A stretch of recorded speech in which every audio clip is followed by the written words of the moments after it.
আমার কাছে আজকে ভাইয়াকে দেখে মনে হয়েছে যে সুদর্শন পুরুষ না, উনি আজকে যে লুকটা ছিল উনি সুদর্শন নারী।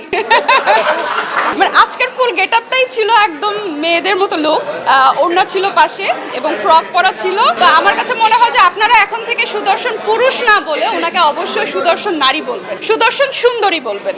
আচ্ছা, আমি যেহেতু নাচের মেয়ে, কেউ আমার সামনে ডান্স করলে আমার অনেক ভালো লাগে, সে পারুক আর না পারুক। তো এটা এক একজনের প্রতিভা। অ্যাডল্ট ভাইয়াকে আমি অনেক পছন্দ করি, উনি বেস্ট একজন ফ্যাশন ডিজাইনার আমি বলবো। ওনার ফ্যাশন সেন্স অনেক ভালো এবং আজকে আমার কাছে খুবই ভালো লেগেছে ওনার আউটলুকিং। উনি যে আজকে ড্রেস করেছেন এবং যেই সেটার সাথে যে অর্নামেন্টস পরেছে আমার কাছে খুব ভালো লেগেছে। এবং জীবন অবাক না করলে কে করবে? 28% মিল্ক ফ্যাটের অবাক করার সাথে ফ্রেশ মিল্ক পাউডার। জীবন অবাক করুক প্রতিদিন।